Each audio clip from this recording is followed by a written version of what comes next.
welcome to my latest experiment. This is the big one, the one I've been waiting for all my life. What is it? Try to imagine all life as you know it stopping instantaneously and every molecule in your body exploding at the speed of light. Oh my God. The cream will rise to the top, oh yeah. And I am the voice of the voiceless. And there is no one that does it better. The Guy and Harley podcast, streaming all over your face. Perhaps that was the most important part. Can you dig it? Can you dig it? Can you dig it? Pigville on the internet. Thou shalt not buy Coca-Cola products. Thou shalt not buy Nestle products. Thou shalt not go into the woods with your boyfriend's best friend, take drugs, and cheat on him. Thou shalt not fall in love so easily. Thou shalt not use poetry, art, or music to get into girls' pants. Use it to get into their heads. Thou shalt not watch Hollyoaks. Thou shalt not attend an open mic and leave as soon as you've done your shitty little poem or song, you self-righteous prick. My name's Harley Neville. Welcome along to the Guy and Harley podcast. Sounds like a list for you, mate. Yeah, well, I do all of those things. I know. I was like, don't use art to get into the... Like, that's all I have. Yeah, right? Like, all I have is like, hey, I'm a filmmaker. That's kind of a cool thing. Like, please sleep with me. Yeah. Like, it's the only thing that makes me interesting. This is all I have as a, like, interesting personality trait. If I throw that away, and also, like, let's be real, I'm not getting into anyone's head with zombie holocaust. What are we getting into their heads there? Oh, older. That'll get into people's heads. Now, I mean, if I was single, I tell you what, I'd definitely be using poetry to get into girls' pants. But you know, I appreciate the sentiment, but also sort of. But on the same token, everyone's trying to get into everyone's pants. That, you know, like at a certain point, that is the game. That is what everyone's doing when they're the prime motivator. Yeah, when they're single, is they're like, you know, like, and it's not everyone, obviously, but you know, you see someone you like, what do you want to do? If you're not going to be their friend, that's what you want to do. Get into their pants. As for not leaving the open mic night after performing your poem, well, I do that too sometimes. You go, well, the thing is, the other poets are bad. Well, you know, it's any open mic. You know, sometimes they're good, sometimes they're bad, and sometimes you just want to get the fuck out of there after you've done your bit. Yeah. So yeah, that was Scroobius Pip, and that's from his song "Thou Shalt Always Kill," I believe it's called. Thou shalt say thou shalt too many times in the fucking thing. Thou shalt not say thou shalt. Yeah. Think of a new line. Now, this is a special episode of the podcast recorded live from Guy's car in the rain. That's right. We are sitting outside. There's somebody sick and asleep in my room.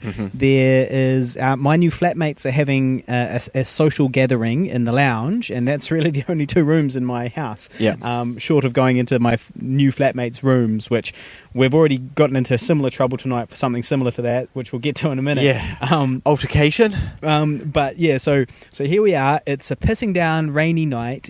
We're recording the podcast on Guy's laptop, in his Prius in the rain. Yeah. And it adds a certain element of unpredictability. Yeah, that's it.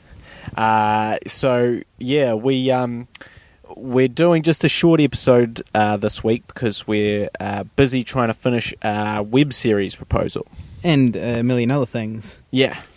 And just life. Yeah. Just trying to live life. So we have this proposal due in about 5 days, and it's for a substantial chunk of change to shoot a web series. And we've got a really strong application. We're feeling very positive. And I'm going to be very, very, very disappointed if we don't get it. Like, I'm always disappointed when we don't get it, but normally I'm kind of like, well, you know, I'm not surprised, I guess. I'm disappointed, but I'm not surprised entirely. Whereas this time, I reckon, like, in my mind, we've already got it. You're already spending that money money's already gone in your head. It's already on my IMDb. It's already critically acclaimed. It's happening. We're already doing a second season for TV. Yeah. So yeah, I'm going to be extra devastated if this one doesn't go ahead, because it's really well suited to us and our strengths. It is. I agree. I'm not feeling positive. I'm just generally quite depressed. Doing this proposal has got me more depressed. Why? Just because they're just so hard, man. They're torture. They're absolute. It's like pulling teeth. Yeah. Every one of these little articles that has to be, because basically, you know, with a proposal, essentially you have to write a pitch document, and it can vary in length. Sometimes it's very involved. In this case, there's a lot of shit to write. Yeah. You know, so, you know, when you think of like a pitch document, and this is at very best, it's like a synopsis of your show, and that's it. Those are awful to write. I hate writing those. Those make me fucking miserable to write. I absolutely despise writing synopsises for anything. Synopsi, I believe, is the plural. Just so fucking, they're just so boring. They're tedious. You're trying to like truncate everything that is good about a show, and like kind of try and make it sound good, but it's so short and so undetailed that it doesn't really sound good. It's just a big fucking nightmare. But that's if you're just doing a pitch document, that might be something you give to a producer or something like that. But in this case, when you're asking for funding, you've got to provide a budget.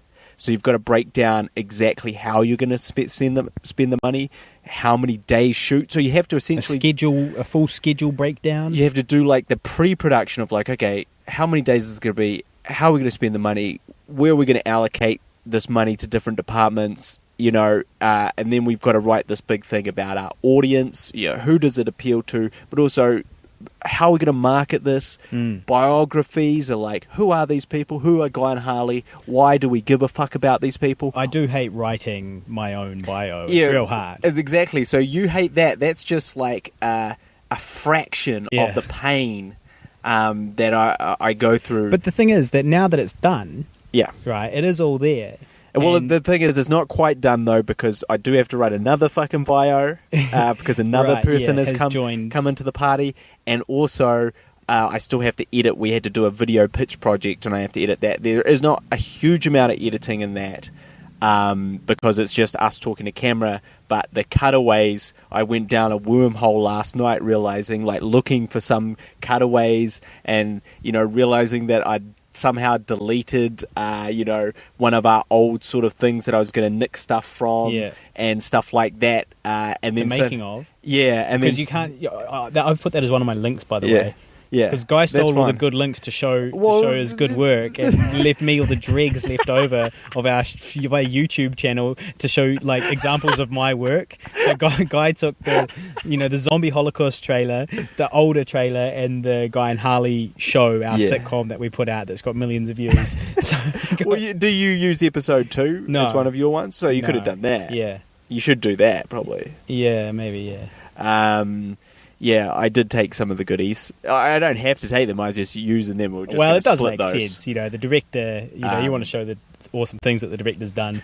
But yeah, so I kind of went down this like 2-hour wormhole last night, and I didn't even do anything. I didn't edit a thing. I was just trying to find footage over about 10 hard drives. But why wouldn't you just... Why would you not just take... Just from the final film of I Survived a Zombie Holocaust, you take a scene, one of the more visually stunning scenes from that, or from the zombie movie, or from older or something like that, and sort of insert that as like overlay while we're talking about how awesome we are and what all the shit we've done. Well, I guess because I'd kind of created that montage already within this making of, I was like, I just need that montage. But you could just rip that making of from the internet. Yeah, and that's what I ended up doing. But it's just a bit lower quality. Yeah. Obviously it's for the internet, so it's not the highest quality it can be, although it's going back on the internet, so it probably doesn't make a fucking difference. No. But it was more just because I wanted to go in and take bits, but then not use the transitions and the fades that are already in there. Right, yeah. And some of the titling. And so obviously now they're burnt in, I can't do that anymore. Yeah. Just screwed the pooch on that one. Right.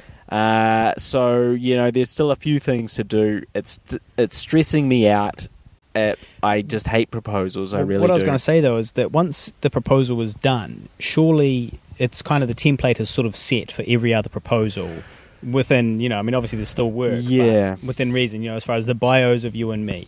Well, that's what I thought, because, even a schedule breakdown. But this is a proposal that's exactly what I thought about this proposal. Because Yeah. we already did a web series proposal last year. Yeah, which we didn't get.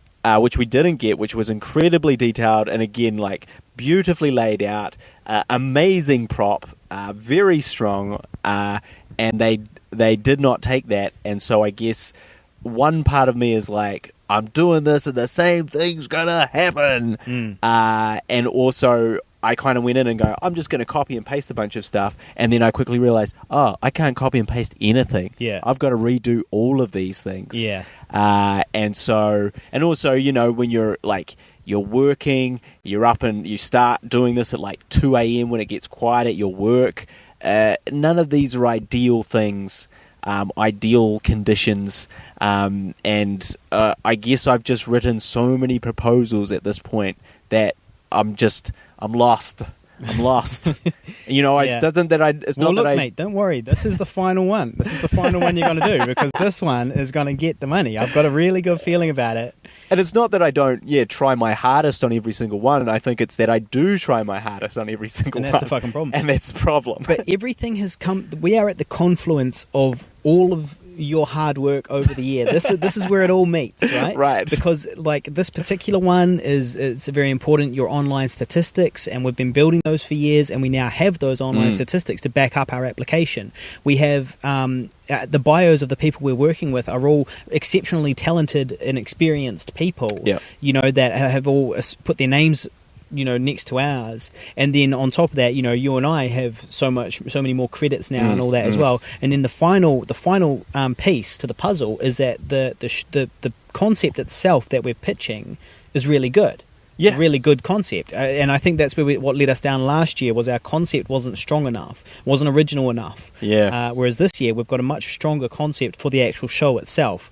So look, What did you money think of is in the that bag. synopsis when you read it, by the way? Are we going to talk about something that the listeners don't know what we're talking about? Well, because I wrote a synopsis for this show, and I hadn't really been over it with Harley, except we'd just discussed very broad points. So I think when you read the synopsis, were you like, oh yeah, this sounds pretty good, or were you like, No, I was like, it sounds good. I was like, I can't wait to shoot this. yeah, This is going to be awesome. yeah, And I was very excited, actually. It's inspired in part by shows such as Togetherness and Catastrophe. Yep, So yep. if any of the listeners out there have seen Togetherness or Catastrophe, That's what we're doing. Kind of know what we're Just as good as inspired that. by. and if you haven't seen those, go out and check them out. They're well worth a watch. Yep. And you'll see we're kind of trying to do our own version of that. I would never say a New Zealand version of that, because I think that's where New Zealand goes wrong every single time Yep. with its creation of content. So we're just doing like a version of that's true to ourselves and true to where we are, and I think that it just happens to be New Zealand, you know. So yeah, I'm excited. I think it's going to be great. Plus, I think it's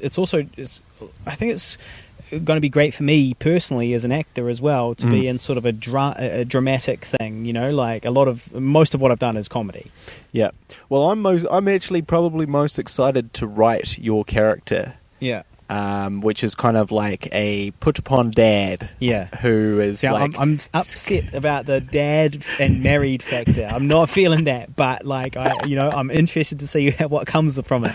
But I just think we haven't really seen people be resentful of their kids in TV shows. That very from rarely Louis. happens. But apart from like or a movie where it's about like that, like Basketball Diaries or something like that, and it's a stepdad. Yeah. Well, Louis, he hates his kids. Louis loves his kids at the same time, though. Yeah. And he is good to his kids, even though they frustrate the hell out of him. Yeah. But I don't think we've seen anyone like just be like, look, this kids thing is shit. Yeah. Like, I'm really hating this. Yeah. And I have them. Yeah. So I'm really looking forward to writing some stuff for you, some interactions for you with your family. I do think there could be something to be said for playing a completely unashamed deadbeat dad almost. You know, not quite deadbeat. Yeah, but not deadbeat, but I just think that also in society it is very much frowned upon for us to all say, kids are actually really annoying for a large portion of their childhood. There's a kid in my house right now.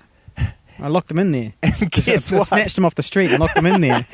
But he's in there now, and he's already fucking up You're the gonna place. you're gonna let him go because he's so annoying. Exactly. I'm going to tell him to leave with all the other people in my house. But so that's interesting ground to cover. Even if you love your kid, you can hate your kid. And I've had this conversation with some parents. They're like, yeah, right now, like, I am fully hating my kid. I am like hating him 24/7. He has just turned into this little shithead that terrorizes me day to day. And I love him, but I actually hate him right now. Well, I'm sure plenty of parents out there can relate. Yeah. Um, We're going to hopefully do that. And we did talk about doing this as just a sort of potential next project anyway, but sure, it would be nice to have some money. yeah, well, it is the type of project that, you could do it for no money, but it would just be such a long, drawn-out and unpleasant process, and it's like that money just to grease all the wheels, just to make it smoother, to make it that you can, I don't know, because there's a good amount of cast involved. There's going to be a good amount of locations, all of that stuff. And when you just don't have any money, that stuff just really does bog you down. Yeah, and end up, costing you time instead. Totally. And you end up compromising on various other sort of areas of quality. Like maybe you don't get the actor you want, or maybe you don't get the location you want because you don't have the money. I'll tell you what, I'll be getting my fee. I won't be working on it. Yes, you will be getting your fee of $150 per day. That's a pay rise from Zombie Holocaust, so that's good. It's a $30 a day pay rise, adjusted for inflation. Yeah. So we've been working on that. There's also, the general background hum of various other projects that we're both working on. Guy, for example, we've both been working on some pickups for older recently. And we mentioned this on a previous episode where we lived in one house in Grey Lynn, and we filmed the majority of older in this house, or, in and around this house.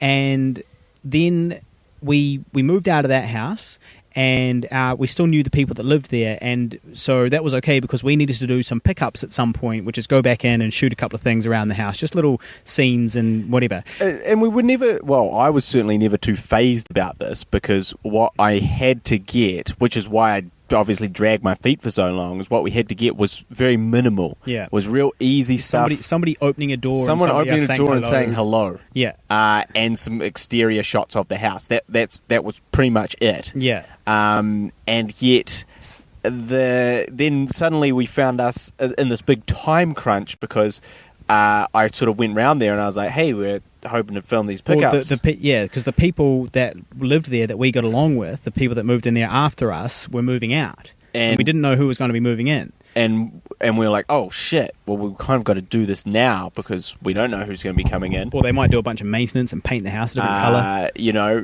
We don't know anything. So the time is now. So we scheduled it to... So we organised one weekend, one particular weekend. We were like, okay, we've got everything we need. Yeah. DP... and actors, and everything's all sorted. Organised a soundy and everything like that. Got it all sorted.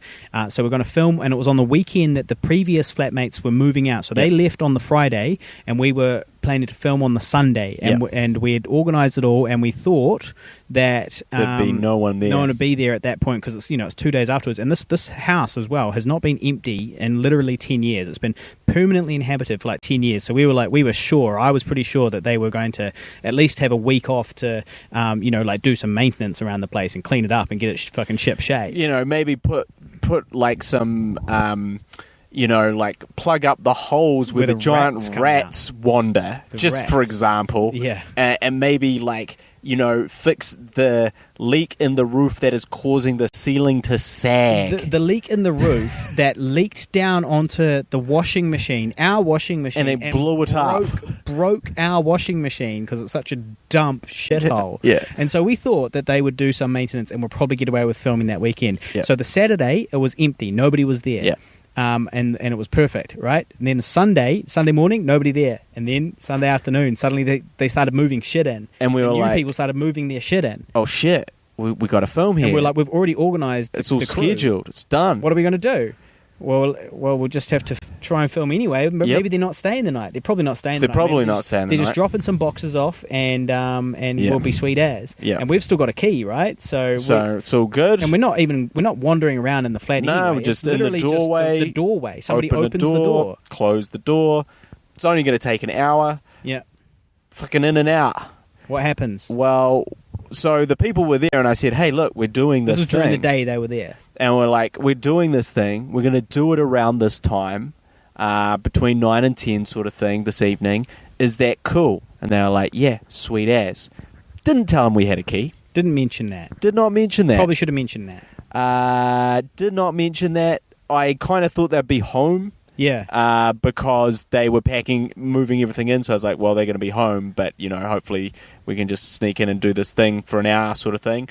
And then we came around to time to film it. They weren't home. They weren't home, and we had a key. So We're what do we do? They're away for the night. They're obviously they did- dropped some shit off, Yep. and they dropped some shit off that day, and they must be moving in on the Monday. No biggie. So no probs. Yeah, no We'll probs. just quickly film the thing. We'll get the scene done. So we did quickly film the thing, and just as we were finishing up, I mean, if I'd done like one less take, we would have been fine. Yeah. To be honest, because we would have been out of there. Yeah. And they would have been none the wiser. But we did one extra take, so we were just closing up as they were coming in, and they're like, "Oh, you guys still got a key?" And we're like, "Yeah, we're just doing that one thing that we said we are going to do at this time." And they're like, "Oh yeah, okay," like as in chummy. And I was like, "Here's the key." Yeah. As well, gave them the key, and then that's when things took a trip south. Then the next day, I got an email from the property management company saying, like, you have entered the premises without, permission, and you're not supposed to be there, and all this stuff. And we're gonna, if you don't return the key, which I'd return, but if you don't return the key, we're gonna charge you for the lock. We're going to change the locks. Yep. To which I replied something snotty. You excaberated the situation. But and then that was fine. The keys were back. Everything was sorted. It was all, it's fine. But then tonight we were getting another pickup shot. This time, Guy wanted to get a shot of the house in the rain. As it was raining. Because it's raining tonight. There's a scene in the movie where you can hear the rain outside. And I just wanted to have an exterior of it actually raining. Yeah. So you'd be like, yeah, it's raining. They're getting all cozy inside. Yeah. Makes sense sort of thing. So we were getting that shot in the rain. We weren't in their house. We were just out on the street, filming the front of the house. Yeah, filming the front of the house. And then they came up to us, these two, I want to say, drips. I want to say... that is such old man fucking... I want to say these two... You drongos. I want to say these two guys, couldn't punch their way out of a wet paper bag. I'm just saying, in a fight, I'd have them.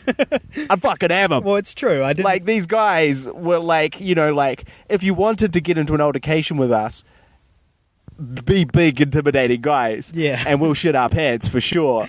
But these were not intimidating guys, and they sort of came up and they're like, "Oh yeah, man.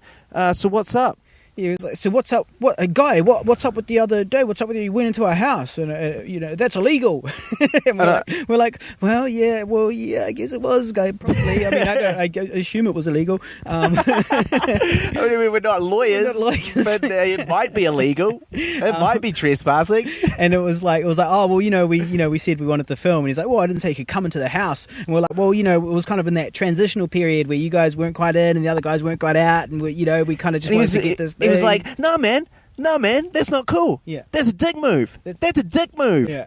And we were just kind of like, because we were also just holding a camera and stuff. We kind of didn't kind of busy. Just kind of didn't really want to have the conversation at any point, really. And they did have a point. Yeah. They did have, there was validity in the sense that, yeah, we did just walk into their house. The thing was that... But it wasn't like they had all their, amenities, and it was just their... It was like they had some shit, strewn on the floor in these completely bare, empty rooms. Also, we did okay it with them and the other flatmates. We just didn't say, oh, yeah, we're going to... And we did say when we were going to do it, we just didn't say, oh, if you're not here, we're going to do it. Yeah.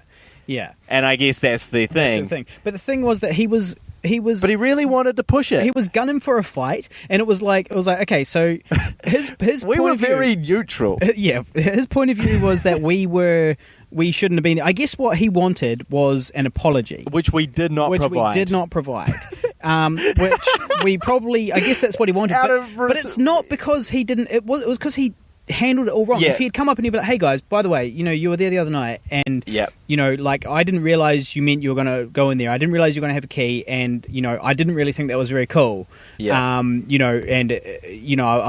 quite unhappy about that. You'd sort of be like, all right, well, yeah, sorry, man. Maybe we didn't explain properly exactly what we were doing. We weren't quite clear on that. Like, we are sorry, but we weren't stealing your stuff or anything like that. We were just getting the shot, and we're all done now, and you've got the key back, and we're sorry. But instead, he was like, yeah, well, what's up with that? And I was like, well, we explain what's up with that. We were getting the shot. Well, what's up with that? Yeah, the whole what's up with that. What do you mean, what's up with that? ongoing. I just fucking told you. It's like, what's up with just what we said was what was up with that. What's up with that? It was not, and then it was just, and then he's going to insult us, and it's like, even if it was a total dick move, as soon as you start saying people are making dick moves, those dicks ain't gonna want to move from their stance and apologize. So it was just generally a poor handling. Now, to be fair, we probably should apologize. We are in the wrong. We Pigville Productions are in the wrong. Yep. We did go into their house without permission, and we should have sort of organized that. Now, it never would have happened if they had been moved in, we would never go, totally. We're just going to help ourselves, but it was more like, well, it's the weekend, they haven't quite moved in yet, and they'd left, and we're like, because this is the thing, is like, we couldn't come back and shoot the next day. We'd organised all the crew and so, like, we had to do it then, it was the last thing we were doing, so it was kind of like, do it now, and it's like, yes, we could sit and wait for these... Well, for starters, I didn't think they were coming back. No. So it's like, we could sit and wait for these people. We don't have any of their contact names or numbers, so we could wait the whole night and then never come back. Or we could just do it because they're not coming back, which is kind of what I assumed wrongly. And, but also, like, that's a separate, I was going to say, who moves in at 11 p.m., honestly? When are you going to move in? It's too late to move in. Yeah. Move in move in the daytime. Yeah. But that's beside the point. So this is our apology on the podcast, which they don't listen to. Yeah, well, it's not really an apology. Well, no, I don't apologise because he was so rude. It was just a general miss. It was like, we shouldn't have done it. But also, we weren't doing it like, we're going to invade the new flatmates thing. We actually talked to the old flatmates and we're like, so sweet, before then whoever comes in, whatever happens, we just need to get this thing. Yeah. Are we cool? Yeah, we're cool. So it was all kind of like, there was some miscommunication in there, and then now this ball bag that I have to live next door to is this drip, this like petulant young man, but also the fact that it's sat with him for so long. Because I mean, he's like, still on about it. Because the thing is, like, also he had a little bitch about it to our landlady, obviously. Yeah. In fact, he had an immediate bitch. Yeah. So he immediately he must have called up first thing in the morning and be like, I can't believe this, invasion of privacy, which to me is a dick move. To me, I would have come around and gone, hey, so about last night, have you got a key and can I have what it? was the thing? I would have had this dick move conversation that he just had with us, instead of going like a little baby, like a little telltale baby to the fucking landlord and going, meh. Like, come on, man. If you're going to be fucking man up about it, then fucking come straight at us, bro. And then, see, the thing is as well, that guy he's moved out. It's not his problem anymore. It's not really my problem. I'm still living here, and I still have to put up, I'm going to have to see this guy around and, like, deal with whatever aftermath, comes from it. I'm sure it'll be nothing. I don't really think it'll be anything either, but the one thing is that I park my bike down the alleyway, sort of the alleyway leading to my house, and next to that is their front porch. And what I normally do, I sort of chain my bike to the fence separating their front porch and my alleyway thing. And what I normally do is I take the rain cover off when I go to work, and I kind of stuff it between the bars of this fence, so it's kind of on their porch. Right. And you know, the thing is, it is definitely on their porch, and I want it on their porch because A, otherwise it'll blow away, and B, it'll get wet if I just leave it in the alleyway and it'll get in the way and shit. So I want to be able to sort of leave it there every day when I'm at work. And so I don't want this guy to start, like, I don't know, like trying to get me and like throw it away or, you know, anything like that. I just spent $80. It was a new rain cover, $80. But also, there's this hostility in the air. There was no hostility before. Well, from on your behalf or my behalf, there was no hostility. It was just like new flatties, whatever. Yeah. Sweet as. And now there's like this air of tension has been created by that conversation, which you have to worry about. Well, I'll probably just have to knock him out one night. Well, honestly, I don't think that you respond well to like. I think I'm slightly more diplomatic in that type of situation, but I think you would definitely do something like that. I would never assault. Not knock him out, but I think you would definitely be like, "Look, mate, just fuck off." Well, to be honest, I was pretty tempted. Yeah, tonight. like you were maybe on the verge there. I was pretty tempted tonight, like because he said, "Well, what's the story? What is it?" And we explained. Well, we were just getting that scene and we talked about it, you know. And then he kept on going, "Well, what's up with that?" You know, it was the same thing. And it was like after a little while of him saying, "Well, what's up with that?" You know, it was kind of on the cusp of being like, "Look, mate, fuck off. I don't care. Like, shut up and go away. Like, you're a dickhead. Fuck off." You know, like, and just leave it. You know, like that's kind of where I was at. That's where you were getting to. But do you know what was running through my head? Right. My rain cover. They'll fuck with my rain cover. So the only reason you didn't lose it right there and then was the rain cover. Yeah, well, a little bit, yeah. So see, that's what I'm saying is like I didn't lose it. I wasn't like going to be like raging and angry. I was just going to be like, look, fuck off. We don't care. Stop talking to me. It's raining out here. It's raining, and we don't want to get our camera wet. And I think you're a dickhead. Just go away from me. What really bothers me is it's such a non-event. You know, it's just such a poor way of handling such a non-event. Also, come and have a chat about it. Sure, say what you say, and you know we can apologize, and we can probably all move on and be friends. But like, you know, I mean, they've been in there for a fucking month or something. You know, maybe not quite. Like, you know, like let it go, bro. But I guess he maybe wanted to bring me into it. Well. know? Yeah. He was waiting for me to be around. Well, because the thing is, he didn't know. He never would have seen me on that day of the shoot because I didn't need to be there. Yeah. So I wasn't there. So he only had you to deal with. Yeah. So he was probably waiting to see you. And and I also was like, I just live in the flat next door. Right. Which is not true. I don't live there anymore. Yeah. I'd just moved out. Yeah. But I wanted to reassure him. Yeah. By lying to him. I wanted to reassure him. Like a con man, I lied to him and gave him false information. And then I broke into his house. I mean, it's not. It sounds a little bad when you put it like that. You put it like that.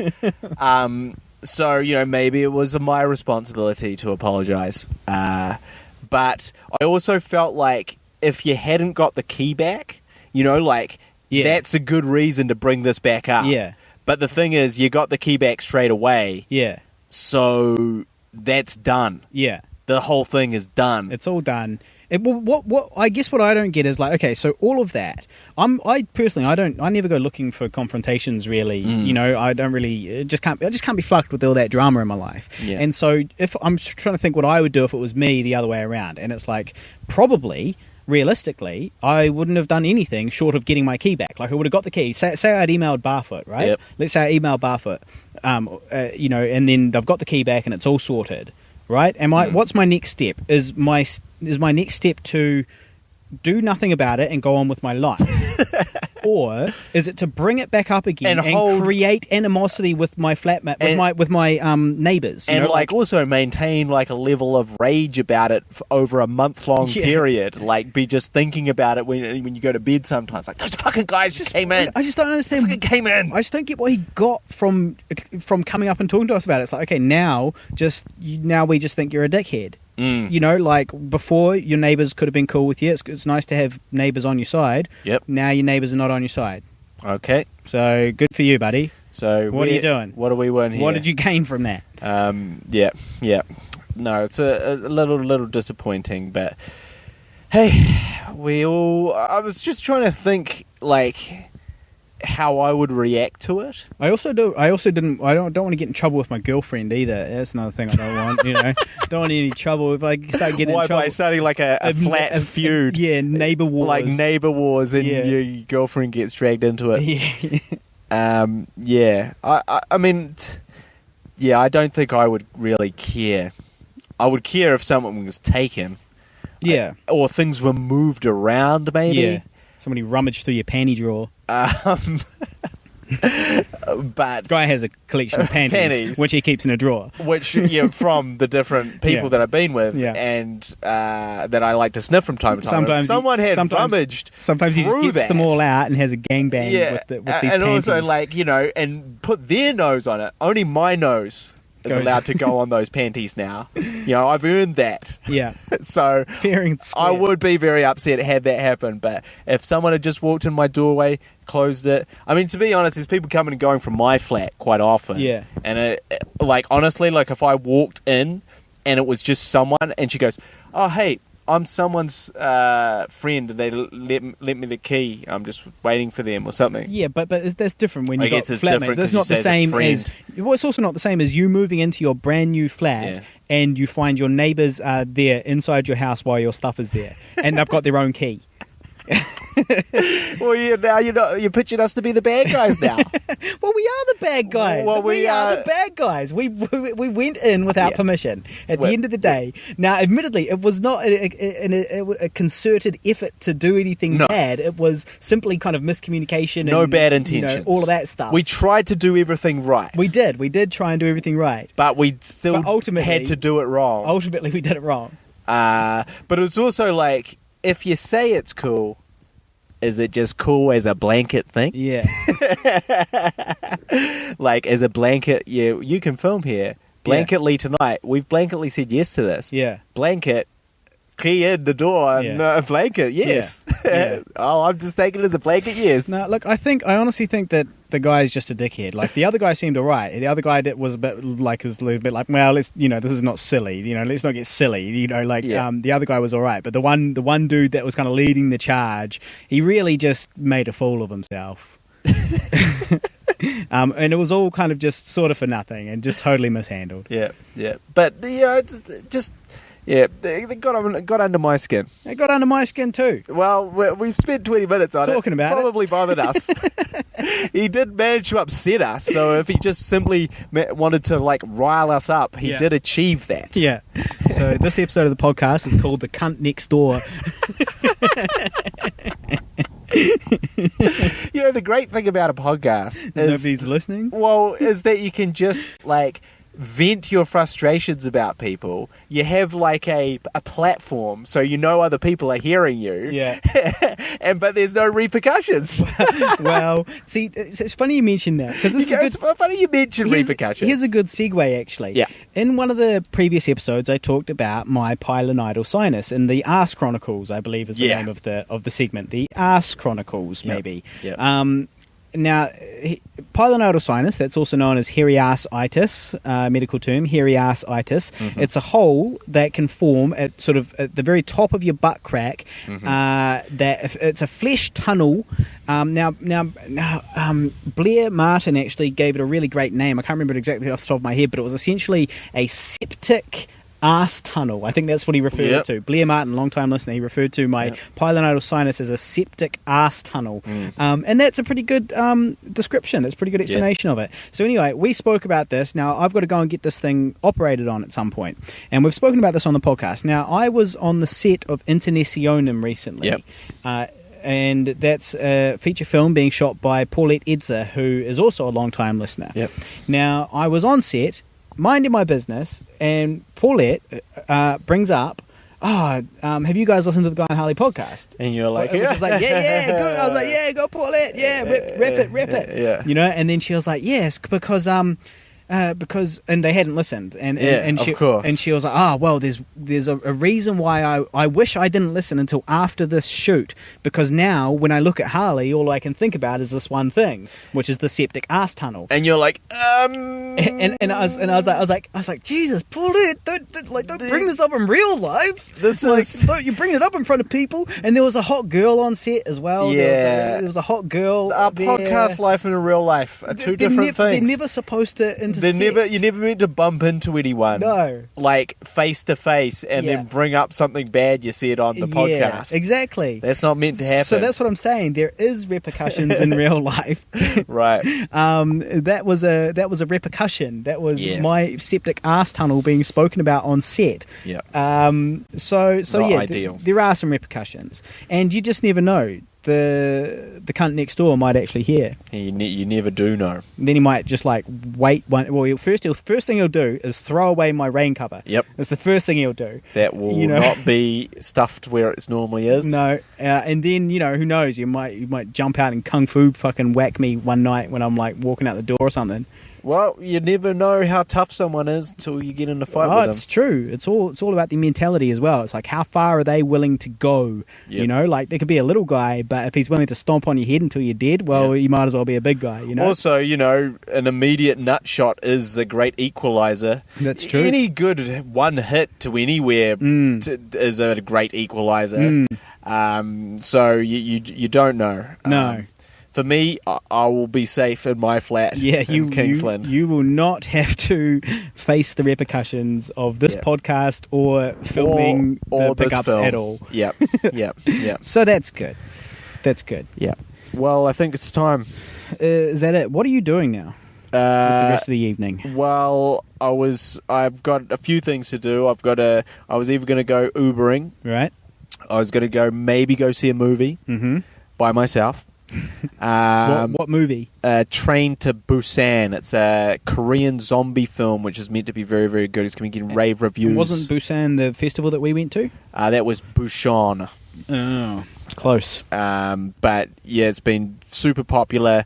They're saying it's like the next great zombie film. It's done all the festivals. Is it a serious, like 28 Days Later-esque sort of real life-ish zombie film, or is it I think it is quite serious, but I think it's probably a combo because it is Korean, and Koreans do have, like, their movie cinema is a bit more like crazy, so it may have some fucking crazy shit in it. I'm not sure. So there's that, and then at the end of the night, one way or another, that proposal is still waiting for me to do some bits and pieces on.